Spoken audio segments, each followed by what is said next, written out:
Graveyard Games, The Tragic End of John. It was a typical Friday evening, and John, Sarah, Matt, and Mike were hanging out at a local diner. They were bored and looking for something exciting to do. Matt suggested they play a game of truth or dare. At first, they played it safe with easy truths and dares, but as the game progressed, things started to get more intense. Finally, it was John's turn, and Matt, who was always up for a challenge, dared him to spend the night in the old graveyard on the edge of town. "Are you serious?" John exclaimed. "That's crazy." But the others started egging him on, telling him that he was scared and that he couldn't do it. "Come on, John, don't be a wimp," Sarah chimed in. "It'll be fun." John was hesitant at first, but the peer pressure got to him, and he reluctantly agreed to the dare. "Fine, I'll do it," he said, trying to sound confident. "But you guys owe me big time." They all laughed, and Matt gave him a high five. "That's the spirit, John. You won't regret it." As they finished up their food and drinks, John couldn't help but feel a sense of unease. He had never been to the graveyard before, and the thought of spending the night there alone was daunting. But he didn't want to back down now. He had accepted the dare, and he was determined to see it through. After paying the bill, they all piled into Matt's car and drove to the graveyard. As they pulled up to the gates, John's heart started to race. The graveyard looked even creepier in the moonlight, and he could feel his palms starting to sweat. "You got this, John," Mike said, patting him on the back. "Just remember, it's all in good fun." John took a deep breath and got out of the car. He walked towards the gates, feeling a mixture of excitement and dread. "See you guys in the morning," he said, trying to sound brave. As he entered the graveyard, he could hear the sound of his friend's car fading away in the distance. He was alone, and the silence was deafening. He shivered, wondering what he had gotten himself into. But it was too late to turn back now. He had accepted the dare, and he was in it for the long haul. John walked deeper into the graveyard, trying to shake off the feeling of unease. He looked around at the rows of headstones and monuments, wondering who the people buried there were and what their lives had been like. The atmosphere became increasingly eerie as he walked further into the graveyard. The moonlight cast long shadows, and the wind rustled the leaves of the trees, making strange noises. John could feel the hairs on the back of his neck stand up, and he wished he had brought a flashlight. He approached an old mausoleum and hesitated. It was dark and foreboding, and he couldn't shake the feeling that he was being watched. But he took a deep breath and pushed on, determined to show his friends that he wasn't scared. As he walked past the mausoleum, he suddenly heard a noise.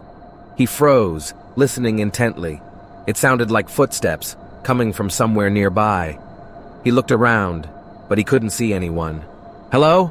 he called out, his voice shaking slightly. "Is anyone there?" There was no response, and he started to feel foolish. Maybe it was just his imagination playing tricks on him. But he couldn't shake the feeling that he wasn't alone in the graveyard. He continued walking, trying to put the noise out of his mind. But then he heard it again, louder this time. He turned around, and that's when he saw it. A figure, moving towards him from the shadows. John froze, his heart pounding in his chest. He couldn't make out who or what it was, but he knew he had to get out of there. He turned to run, but his foot caught on a headstone, and he stumbled, falling to the ground. He hit his head on the stone, and everything went black. When John woke up, he was disoriented and confused. He sat up and looked around, trying to get his bearings.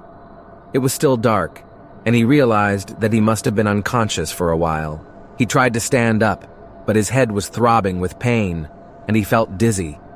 He looked around, trying to figure out where he was, and that's when he saw it. A shadowy figure, standing over him. John tried to get up, but he stumbled and fell again.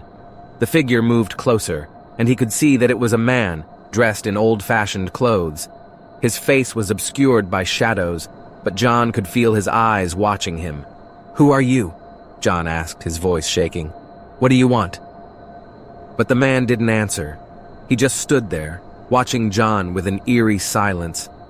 John tried to crawl away, but the man grabbed him by the ankle, pulling him back. John screamed for help, but he knew that no one would hear him. He was alone in the graveyard, with this mysterious man who seemed to want to hurt him. And then everything went black again. When John woke up again, he was lying on the ground, alone. He tried to remember what had happened, but his head was throbbing, and he felt disoriented. He slowly got up and started to walk, hoping to find his way out of the graveyard. But as he walked, he started to hear strange noises. It sounded like whispering, but he couldn't make out what was being said. He turned around, but no one was there. The noises continued to follow him as he walked, getting louder and more persistent. He started to feel like he was being watched from all angles. Suddenly, he heard a blood-curdling scream coming from one of the graves. He froze, unable to move as he listened to the terrifying sound. He tried to run away, but he tripped and fell, hitting his head on a tombstone. Everything went black. When he woke up, he realized that he was in a different part of the graveyard. He couldn't remember how he got there, and he was starting to feel like he was losing his mind. He tried to stand up, but he felt dizzy and sick to his stomach. He started to hear more strange noises, this time sounding like footsteps coming from behind him. He turned around, but there was no one there.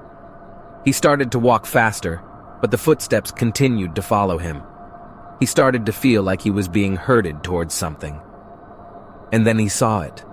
A dark figure, looming ahead of him. He couldn't make out any features, but he knew that it was watching him. He tried to run, but his legs felt like they were made of lead. The figure started to move towards him, getting closer and closer. John stumbled and fell again, this time hitting his head hard on the ground. Everything went black. When he woke up, he was lying on the ground, staring up at the stars. He sat up slowly, feeling like he had been hit by a truck. He tried to remember what had happened, but everything was a blur. All he knew was that he needed to get out of the graveyard before something worse happened. He stumbled towards the gate, using the walls of the mausoleums and headstones for support. He felt like he was being followed, but every time he turned around, there was no one there. Finally, he made it to the gate and stumbled out onto the street. He looked back at the graveyard, feeling like he had narrowly escaped death.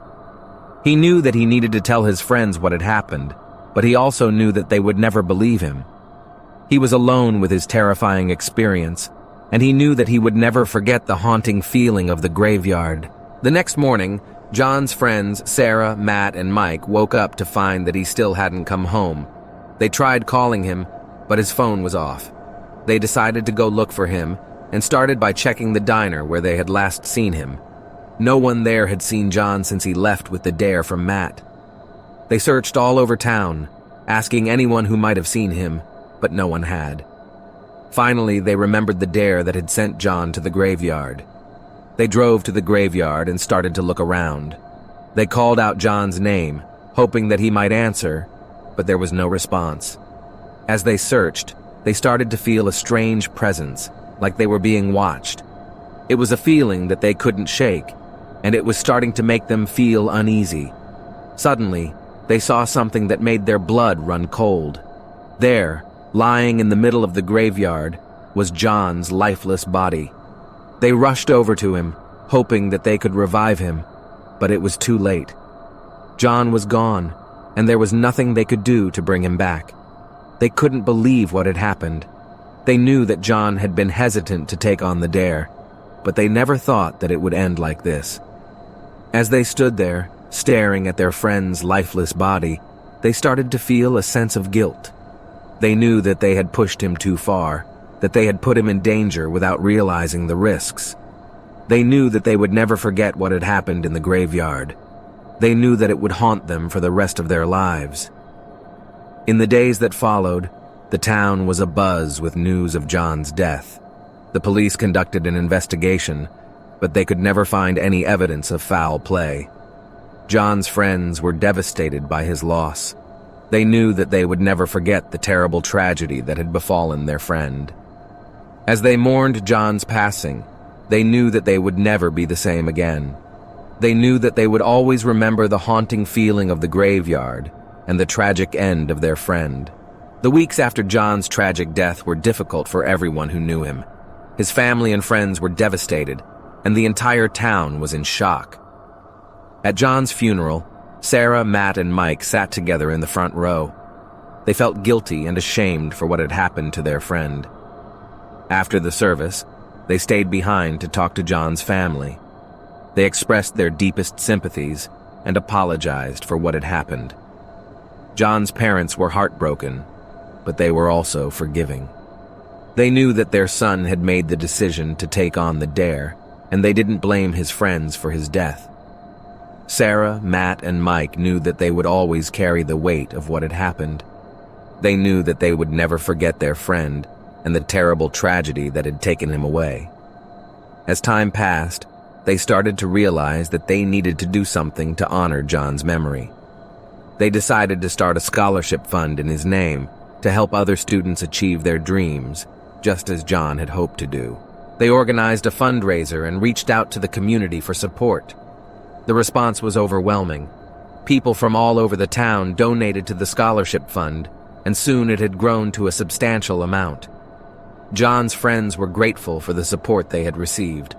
They knew that it wouldn't bring their friend back, but it gave them some sense of closure, some way to honor his memory. As they looked back on what had happened, they knew that they had learned a valuable lesson. They knew that they could never take their friendships or their lives for granted, and that they needed to cherish every moment they had together. In the end, John's death had taught them the importance of living life to the fullest, of taking risks, but also of being responsible and mindful of the consequences of their actions. They knew that John would be proud of the scholarship fund that they had started in his name. They knew that it would help other students achieve their dreams, just as John had hoped to do. And as they looked out at the world, they knew that John's memory would live on forever, in the hearts of his friends and family, and in the community that had come together to honor his life. John would never be forgotten.